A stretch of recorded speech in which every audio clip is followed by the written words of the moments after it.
आज मैं सुबह से बहुत खुश था। बात बात पर मेरी हंसी फूटी जा रही थी। मैं दोस्तों के छेड़छाड़ और हंसी मजाक से बहुत लुत्फ उठा रहा था। कल मेरी शादी है, मेरी मोहब्बत के साथ। मेरी मोहब्बत ही मेरी हमसफ़र बनने जा रही थी और उसके साथ जीवन बिताने का सपना इस कदर सुंदर था कि मैं खुशी से पागल हुआ जा रहा था। और मेरा बस चलता तो वक्त की रफ्तार को धीमा कर देता। आज जब बात बात पर मेरे दोस्त मुझे चिढ़ाते, मुझे तंग करते, तो मैं भरपूर हंसी से उनके मजाक का जवाब देता। और आज रात को मेरी मेहंदी थी। सब दोस्त घर में इकट्ठे हो गए थे। हम सब लोग मिलकर शादी को यादगार बना रहे थे। मैं अपने दोस्त का शुक्रगुजार था जिन्होंने मेरे इस खुशी के मौके पर मेरा साथ निभाया और अपनी खुशी का भरपूर एहसास दिलाया। जब मैं अपने दोस्तों और परिवारों के साथ बैठा हुआ था, मेरे नंबर पर बार बार रूपा की कॉल आने लगी। आज के दिन भी रूपा को चैन नहीं था। वो रोजाना घंटे मुझसे बातें करती थी। कल तो हमारी शादी होने वाली थी, बस आज का ही दिन था और कल तो उसे हमेशा के लिए यहाँ पर आ जाना था और फिर उसके बाद सारा जीवन हम दोनों को साथ ही बिताना था। इसलिए मैं उसको तंग करने के लिए उसकी कॉल ही नहीं उठा रहा था। मगर जब वो लगातार कॉल करने लगी और फिर उसके बाद जब उसने मेरी माँ के नंबर पर कॉल करके मुझसे बात करवाने को बोला, तो ये देखकर मैं हैरान रह गया कि यकीनन कोई ऐसी बात थी जो उसे परेशान कर रही थी और वो मुझसे बात करना चाहती थी। इसलिए मैंने फिर खुद उसके नंबर पर कॉल किया और जब उसकी आवाज़ सुनी तो मैं दंग रह गया। वो बुरी तरह से रो रही थी और रोते रोते हिचकी ले रही थी। मैं हैरान रह गया था। मैंने कहा, तुम्हें क्या हो गया है? तुम हिचकियाँ क्यों ले रही हो? मुझे बताओ, सब ठीक तो है ना? तुम्हारी तबीयत ठीक तो है ना? तुम्हें किसी ने कुछ कहा है? तुम्हें कुछ चाहिए? तुम क्यों शादी के फंक्शन को बिगाड़ रही हो? मेरे दिमाग में जो जो सवाल आते गए, मैं उससे पूछता गया और वो मेरे हर सवाल का जवाब नहीं दे रही थी। जब उसका रोना बंद ना हुआ तो मैं फिर खुद भी बहुत परेशान हो गया। सब घर वालों से मैंने एक दोस्त से मिलने का बहाना बनाया और घर से निकल पड़ा। और फिर मैं जब रूपा के घर गया तो उसकी भी सहेलियां और परिवार वाले वहां पर मौजूद थे। जब मैंने रूपा से मिलने की बात की तो वो सभी मुझे छेड़ने लगे और कहने लगे कि अब कल ही आपकी रूपा से बात हो सकती है, कल तक के लिए आप सब्र कर लो। मगर मेरा अभी रूपा से बात करना बहुत ज़रूरी था और फिर मैं उसकी सहेलियों को एक तरफ करके उसके कमरे में गया तो दरवाज़ा अंदर से बंद था। मैं हैरान रह गया, न जाने रूपा इस वक्त दरवाज़ा बंद करके क्यों बैठी हुई थी। मैं दरवाजे पर दस्तक देने लगा और साथ ही साथ उसे आवाज़ भी दे रहा था। तभी रूपा ने मेरी आवाज़ सुनकर दरवाज़ा खोल दिया और जब मैं कमरे में दाखिल हो गया तो कमरे में हर तरफ अंधेरा फैला हुआ था। मैंने कमरे की लाइट को ऑन कर दिया। जब मेरी नज़र रूपा के चेहरे पर पड़ी तो मेरे दिल को जैसे धक्का सा लगा। वो रो रही थी और रोते रोते उसकी आंखें सूज गई थी, मगर मेरे लिए खतरे के बाद उसका हुलिया था। उसके चेहरे और गर्दन पर चोट के निशान थे और उसके कपड़े जगह जगह से फटे हुए थे। मैं देखकर परेशान हो गया और उसे दोनों बाजू से पकड़कर हिलाने लगा। मुझे बताओ, तुम्हें क्या हुआ है? तुम्हारा ये हाल किसने किया है? मेरी आंखों में खून उतर आया था। मेरा बस नहीं चल रहा था कि जिसने रूपा के साथ ये गलत किया है उसे मैं जान से मार दूंगा। मगर मैं मन ही मन में ये सुनने की कोशिश कर रहा था कि तुम्हें गलतफहमी हुई है, ऐसा कुछ नहीं है, या फिर इस बात का इंतज़ार था कि वो मुझे कहे कि मैं तुम्हारे साथ मजाक कर रही थी। मैं तो तुम्हारी मोहब्बत को चेक करने के लिए ये सब कर रही थी कि तुम मुझसे कितना प्यार करते हो, मगर ऐसा कुछ भी नहीं हुआ। वो रोते रोते ज़मीन पर बैठी चली गई। उसकी हालत एक ऐसे इंसान की तरह हो रही थी जो अपना सब कुछ हार चुका हो, सब कुछ लुटा चुका हो। जब मैंने उसकी हालत देखी तो मैं भी उसके सामने ज़मीन पर बैठता चला गया और उसके सामने हाथ जोड़कर कहने लगा कि भगवान के लिए मुझे ये तो बताओ कि असल में तुम्हें हुआ क्या है? तुम इस तरह से रो क्यों रही हो? मुझे बताओ, वरना मेरा दिल बंद हो जाएगा। तुम नहीं जानती कि मेरे दिल पर इस वक्त क्या गुजर रहा है। मेरा इतना ही कहना था कि उसने अपनी सुर्ख आंखें मेरे चेहरे पर डाली और फिर कहने लगी, अगर मैं तुमसे ये पूछूं कि तुम मुझसे कितना प्यार करते हो तो तुम इस बात का क्या जवाब दोगे। मैंने उसके चेहरे को अपने दोनों हाथों में थाम लिया और उसे कहने लगा कि मैं तुमसे इतना प्यार करता हूँ जिसकी मिसाल देना मुमकिन नहीं है, मगर आप मुझे बताओ कि क्या हुआ है। तभी वो कहने लगी, अगर मेरे साथ कोई हादसा हो जाए तो क्या तुम मुझे अपना लोगे या मुझे छोड़ दोगे। वो क्या कहना चाह रही थी मैं उसकी बात को समझ गया था, और जो मेरे दिमाग में ख्याल आ रहा था अपने उस ख्याल को मैं झुटलाना चाहता था। तभी मैं उसे कहने लगा कि मुझे खुलकर बताओ, तुम मुझ पर भरोसा करो, मैं तुम्हें कभी भी नहीं छोड़ूंगा, चाहे कुछ भी हो जाए। उसने आज भरी नज़रों से मेरी तरफ देखा। क्या तुम सच कह रहे हो? चाहे कुछ भी हो जाए तुम कभी मेरा साथ नहीं छोड़ोगे? मैंने हाँ में सिर हिलाया और उसके हादसे को दूर करने की कोशिश की। तभी वो कहने लगी कि आज मैं पार्लर में गई हुई थी। मेरे साथ मेरी एक दोस्त थी। मेरी दोस्त को ज़रूरी काम से कहीं जाना पड़ा और वापसी पर मैं अकेली ही घर आ रही थी।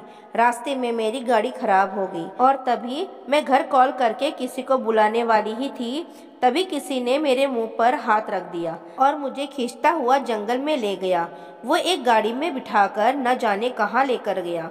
वहाँ पर 4 लोग थे और उन चारों ने मेरे साथ दुष्कर्म किया, मेरी जिंदगी खराब कर दी। ये बात कहकर वो फिर से रो पड़ी। उसकी बात सुनकर मेरा सर घूम गया था। दिल कह रहा था मैं सारी दुनिया को आग लगा दूं और उन लड़कों के टुकड़े टुकड़े कर दूं जिन्होंने मेरी होने वाली बीवी के साथ ये सब कुछ किया। मुझे थोड़ा वक्त लगा खुद को संभालने में और अपना गुस्सा शांत करने में, मगर तभी मेरे दिमाग में एक चेहरा लहर गया। वो चेहरा जो रोते हुए मुझे कह रहा था कि आज जो कुछ तुमने मेरे साथ किया है कल को तुम्हें यह सब भुगतना पड़ेगा और तब तुम्हें एहसास होगा किसी की बेबसी की।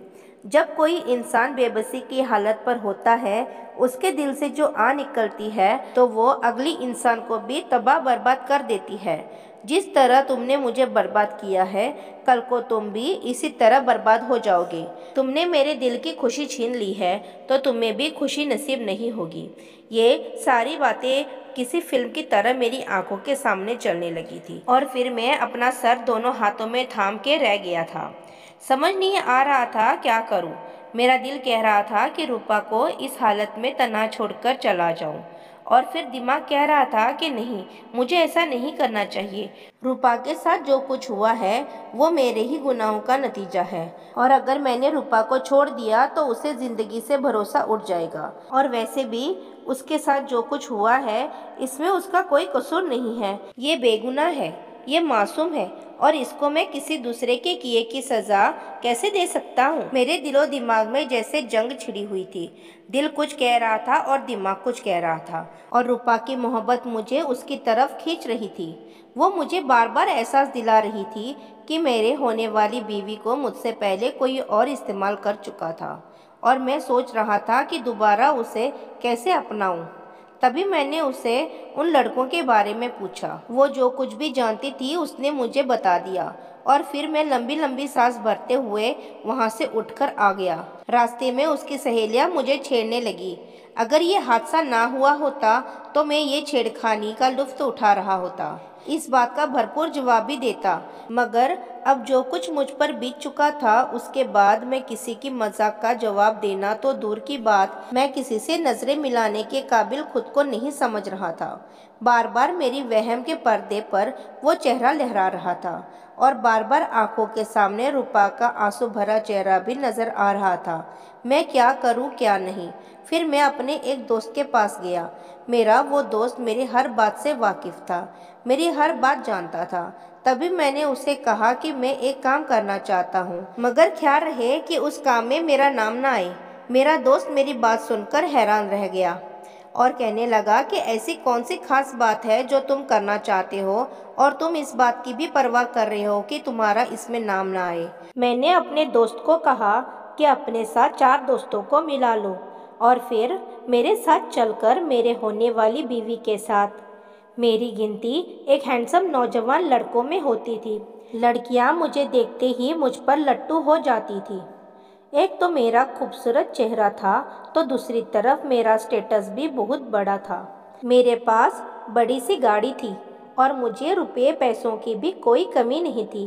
यही वजह थी कि लड़कियां मुझ पर मरती थी। मैं जिस भी लड़की पर हाथ रखता था, जिस किसी से भी दोस्ती करने की ख्वाहिश करता, इजहार करता, तो वो अपने आप को खुशकिस्मत लड़की समझने लगती थी। और जब लड़कियां खुद को मेरे सामने सौंप देती थी, तो मेरी नज़रों में भी उनकी कोई अहमियत नहीं होती थी। मैं उन्हें टिश्यू पेपर से ज़्यादा अहमियत देने को तैयार ही नहीं था। जो लड़की अपनी इज्जत खुद नहीं करती थी, उनकी मैं कैसे इज्जत कर सकता था।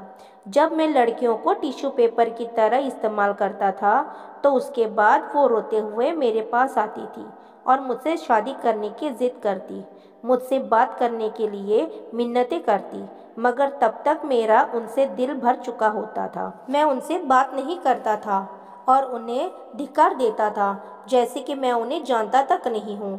इन्हीं लड़कियों में एक वो भी थी, उसका नाम पूजा था। वो गरीब बाप की बेटी थी। वो दिखने में बेतहाशा हसीन थी, इस कदर सुंदर थी कि उसको देखकर मैं देखता ही रह गया था। मैं अपनी पलकें झपकना भूल गया था और वो थी ही ऐसी बनी कि जो भी उसे देखता था वो अपनी सांस रोक लेता था। और वो लड़की किसी को भी आंख उठाकर नहीं देखती थी। और जब मैं उसके रास्ते में आया, उससे दोस्ती करने की ख्वाहिश का इजहार किया, तो उसने मुझे मना कर दिया और इस बात से मेरा ईगो हर्ट हो गया। मेरी बहुत बेइज्जती हुई थी। उसने मेरे दोस्तों के सामने मुझे इनकार किया और वो दोस्त जिनके सामने मैं बड़ी बड़ी फेंक चुका था कि कोई लड़की मुझे इनकार ही नहीं कर सकती। और आज जब उसने इन सबके सामने मेरी बेइज्जती कर दी, तो ये मुझसे बर्दाश्त नहीं हो पा रहा था और मैंने सोच लिया था कि कुछ भी हो जाए मैं इस लड़की को हासिल करके रहूँगा और फिर उसे टिश्यू पेपर की तरह इस्तेमाल करके फेंक दूंगा। मैं उस पर अपने प्रेम का जाल फेंक रहा था। मैं उसके रास्ते में खड़ा होता, उसे देखने के लिए घंटों इंतज़ार करता रहता। उसके दिल पर मेरी मोहब्बत जगह बनाने में कामयाब हो गई थी और वो एक नरम दिल की लड़की थी। वो समझी कि मैं सच में उससे प्यार करता हूँ और फिर वो मुझ पर आंखें बंद करके भरोसा करने लगी। और तभी एक दिन मैं उसे अपने बर्थडे का झूठा बहाना बनाकर अपने साथ कॉलेज से छुट्टी के बाद ले गया। वो बार बार एक ही बात कर रही थी कि मुझे घर जल्दी जाना है, मेरे पापा मेरा इंतज़ार कर रहे होंगे। आप नहीं जानते कि अगर मैं थोड़ी सी भी लेट हो जाऊंगी तो वो मुझे परेशानों की तरह इधर उधर ढूंढेंगे। मैं उन्हें परेशान नहीं करना चाहती। उसकी बात सुनकर मैंने मन ही मन में मुस्कुरा दिया कि आज तो तू वक्त पर घर नहीं पहुंच सकोगी। आज तो तुम्हें अपने गुरूर की कीमत चुकानी पड़ेगी। तुमने मुझे इनकार करके जो गलती की, अब तुम्हें गलती की कीमत अदा करनी होगी। वो मेरी सोच से अनजान थी, अपनी ही बातें करने में मगन थी और वो मुझसे सच्चा प्यार करने लगी थी। मुझे प्यार व्यार से कोई मतलब नहीं था, मुझे तो बस अपने काम से मतलब था। और काम निकलने के बाद मैंने फिर लड़की की तरफ दोबारा देखा तक नहीं था। मैं सीधा उसे अपने फार्म हाउस में ले गया था और यहाँ पर मैंने अपने और भी दोस्तों को बुला लिया था। वो दोस्त जिनके सामने पूजा ने मेरी बेइज्जती की थी, मुझे इनकार किया था, मैंने अपने उन तमाम दोस्तों को वहाँ पर बुला लिया और फ़ौरन सबके सामने अपनी बेइज्जती का बदला ले लिया। और तब मेरे दोस्तों ने भी उससे अपनी प्यास बुझाई। दोपहर ढल गई थी और अब शाम की रात फैल गई। वो अधमरी हालत में वहीं पर पड़ी हुई थी। वो बुरी तरह से सिसक रही थी और अब तो शायद उसमें रोने की भी हिम्मत नहीं थी। तभी जब मैं कमरे में गया तो एक नफ़रत भरी नज़र मैंने उसके चेहरे पर डाली और वो मुझे देखकर उठकर बैठ गई और इस कदर किसी जख्मी शेरनी की तरह मुझ पर झपट पड़ी। मेरे गिरेबान उसके हाथ में थे। वो रोते हुए बोली कि तुमने जो कुछ मेरे साथ किया है, तुम्हें इसकी कीमत चुकानी पड़ेगी। तुम ये नहीं जानते कि तुमने किसी मासूम लड़की के साथ किया है। आज तुमने मेरी ज़िंदगी बर्बाद की है। कल को तुम्हारे साथ ये सब कुछ ज़रूर होगा और तब तुम्हारे पास सिवाय पछतावे के और कुछ नहीं बचेगा। ये बात सुनकर मैं ज़ोर ज़ोर से हंस पड़ा कि ये सब बातें बंद करो। तुम्हारी कोई बद्दुआ मुझ पर असर नहीं कर सकती और वैसे भी मेरे पास बहुत पैसे हैं, मैं सब कुछ खरीद सकता हूँ। तुम क्या समझती हो कि तुम्हारी ये बेकार की बद्दुआ मुझ पर असर करेंगी, मुझसे मेरी खुशियाँ छीन लेगी? तो सुन लो, पैसों में बहुत ताकत होती है। वो नफ़रत भरी नज़र मेरे चेहरे पर डालकर कहने लगी, तुम शायद भूल रहे हो कि एक ऊपर वाला भी है जो इस सारी दुनिया का मालिक है, जो ये सब कुछ देख रहा है और जो कुछ तुमने मेरे साथ किया है इस बात से भगवान वाकिफ है और तुम्हें अपने किए की सज़ा ज़रूर मिलेगी। पहले तो तुम खुद के बारे में फैसला कर लो कि तुम्हारे साथ क्या होना है, क्योंकि अब तो तुम किसी को मुंह दिखाने के काबिल नहीं रहोगी। आधी रात गुजर चुका है, अब तक तुम घर से बाहर हो। तुम्हारा बाप तो तुम्हें इस हालत में देखते ही मर जाएगा। अब बताओ क्या बिगाड़ लोगी तुम मेरा। मैं वहाँ से आ गया था और तभी वो लड़खड़ाते कदमों से फौरन मेरे फार्म हाउस से बाहर निकल गई थी। एक बार तो मैंने सोचा कि रोक लूं उसे, घर जाने से मना करूं, क्योंकि ये फार्म हाउस वीरान इलाके में था। आसपास तो कोई आबादी नहीं थी और आधी रात को उसका वीरान रास्ते से जाना सही नहीं था। मगर फिर मैं ये सोचकर चुप हो गया कि मैं कौन होता हूँ उसे यहाँ पर रोकने वाला, और मुझसे बड़ा कौन शैतान है यहाँ पर। उसके लिए क्या सही है क्या गलत मुझे क्या, और जो चीज़ पहले से लुट गया है उसे बचा के क्या फ़ायदा। ये सोचकर मेरे लबों पर ज़्यादातर मुस्कुराहट आ गई और अगले दिन की खबर मुझे अपने दोस्तों से मिली थी। एक पल को मैं सुनकर हैरान रह गया था। मैं कितनी लड़कियों के साथ ये सब कुछ कर चुका था। वो कुछ दिन रोती थी और फिर चुप हो जाती थी और कोई नया बॉयफ्रेंड बना लेती थी, मगर ये लड़की इसने तो अपनी जान ले ली थी। और मेरे दिल में कुछ दिन तक तो एहसास रहा था, मगर फिर जल्दी ही मैं इस बात को भूल भाल गया था। और तब मेरी मुलाकात रूपा से हुई। वो बहुत खूबसूरत लड़की थी और वो भी अच्छे परिवार से बिलोंग करती थी। उससे मिलकर मुझे अंदाज़ा हुआ था कि मुझे उससे सच में प्यार हो गया था, और वैसे भी अब मेरे मम्मी पापा मेरी शादी करना चाहते थे। तभी मैंने सोचा कि शादी तो मुझे करनी ही है, तो क्यों ना मैं रूपा से ही कर लेता हूँ। पहले तो वो मुझे इनकार करती रही। वो भी मेरे किरदार के बारे में अच्छे से जानती थी, वो भी इसी कॉलेज में पढ़ती थी, तो उसे बहुत अच्छे से अंदाज़ा था कि लड़कियां मेरे लिए क्या हैसियत रखती है।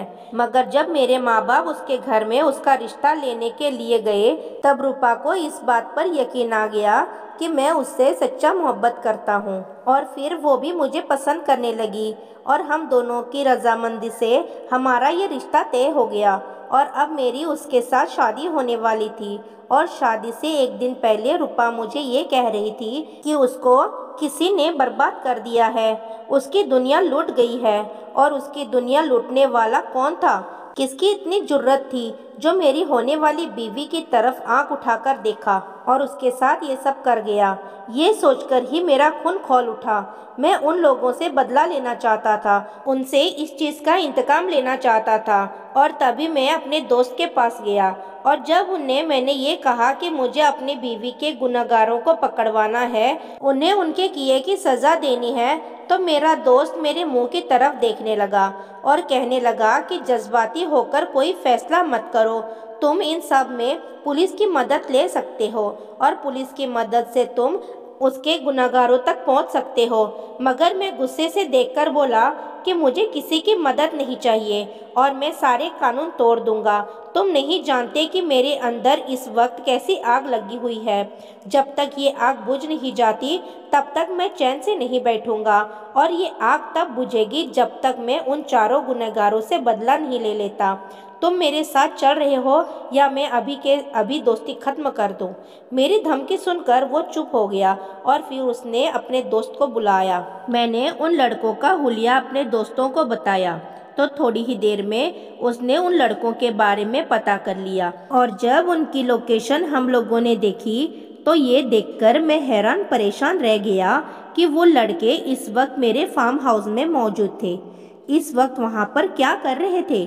उनकी जुर्रत कैसे हुई मेरे फार्म हाउस में दाखिल होकर मेरी बीवी के साथ ये दुष्कर्म करने की?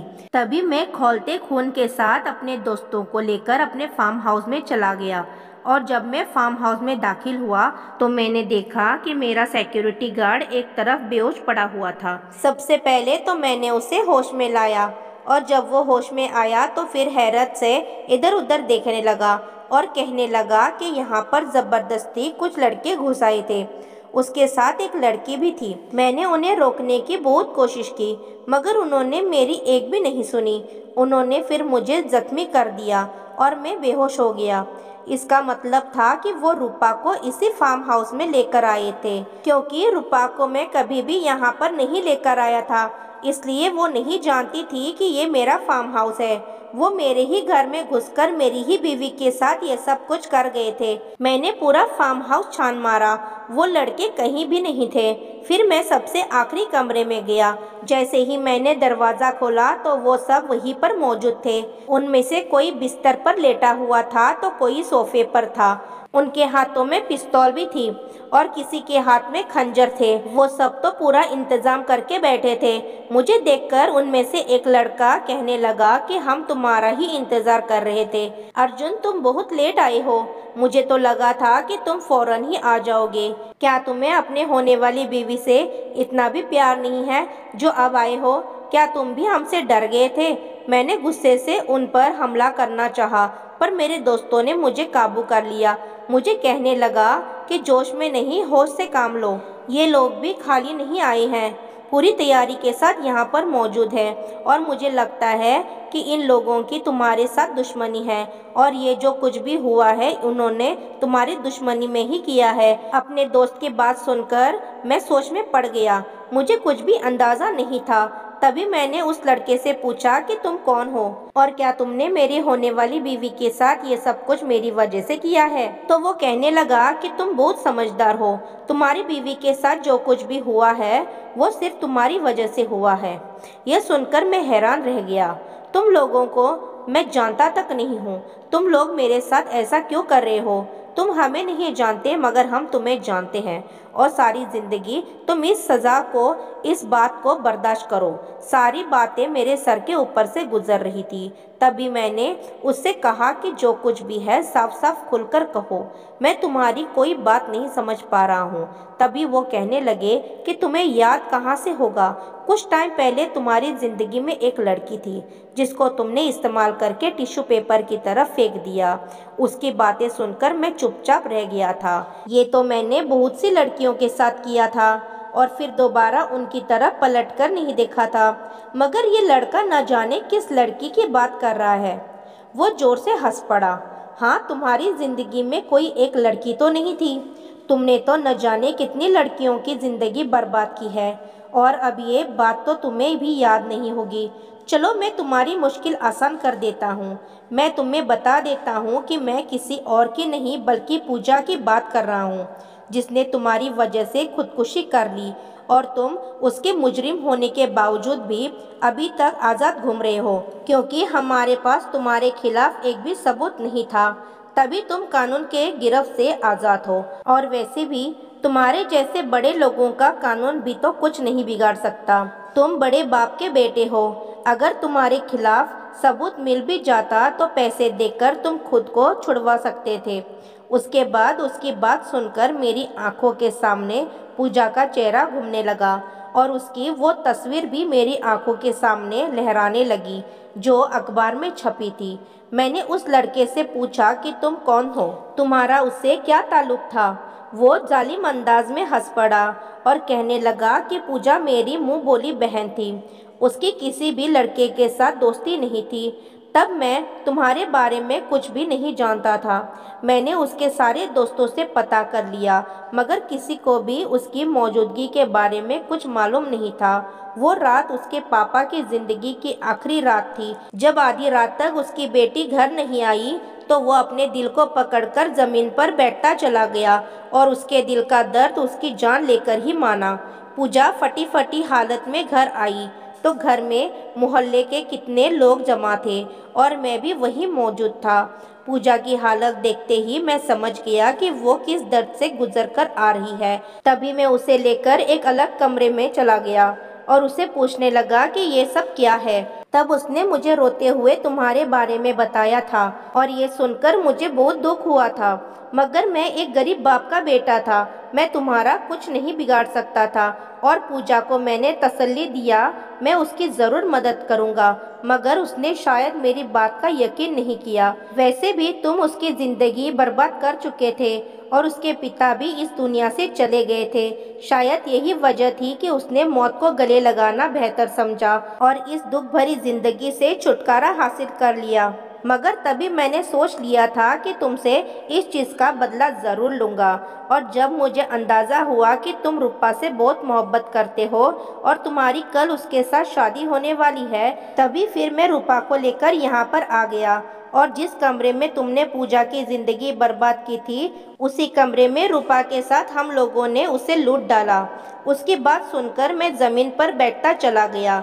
ये सब तो मेरा कसूर था जो रूपा के साथ हुआ था। मैं रूपा से बहुत मोहब्बत करता था और अब उसको छोड़ने के लिए खुद में हिम्मत नहीं कर पा रहा था। तभी वो लड़का मुझे काफ़ी देर देखता रहा और फिर कहने लगा कि मैं तुम्हारी तरह घटिया नहीं हूँ। मैं चाहता तो उसके साथ ये सब कुछ कर सकता था, मगर हम लोगों ने उसके साथ कुछ भी नहीं किया। हम लोगों ने उसे डराया धमकाया था, यहाँ पर कैद करके रखा और फिर उसे छोड़ दिया। मेरी आंखों में बेचैनी देखकर वो कहने लगा कि तुम्हारी यही सज़ा काफ़ी है। जो कुछ तुम सह चुके हो, जो कुछ तुम बर्दाश्त कर चुके हो, तुम्हारी बाकी की ज़िंदगी के लिए ये सबक काफ़ी है। और मैं तुम्हें यही सबक देना चाहता था। उन लोगों ने रूपा के साथ कुछ भी गलत नहीं किया था, बस उसे डरा धमका कर छोड़ दिया। उन्होंने रूपा को ये सारी बातें बता दी थी और रूपा सब कुछ मुझसे सुनना चाहती थी। और अब जब उसे मेरा सच मालूम हो गया तो वो मुझसे नाराज़ हो गई। वो मुझसे बात नहीं कर रही थी। मैंने उसे बहुत मुश्किल से ये बात कहकर मनाया कि मैं आज के बाद कभी किसी लड़की की तरफ आंख उठाकर भी नहीं देखूंगा। उसके बाद मैं सुधर गया। मैं कभी भी किसी लड़की के बारे में कुछ नहीं सोचता। वो रात आज तक मुझे याद थी और उस रात को याद करते ही मेरा रूह कांप जाता है। दोस्तों, आप मुझे बताएं कि जो मैंने पूजा के साथ किया उसकी सज़ा मुझे क्या मिलनी चाहिए थी। जो पूजा के भाई ने मेरे साथ किया, क्या वो सज़ा सही थी या फिर उससे भी कोई भयानक सज़ा मुझे मिलनी चाहिए थी? कमेंट करके ज़रूर बताएं। वीडियो अच्छी लगी हो तो वीडियो को लाइक और चैनल को सब्सक्राइब ज़रूर कर देना। धन्यवाद।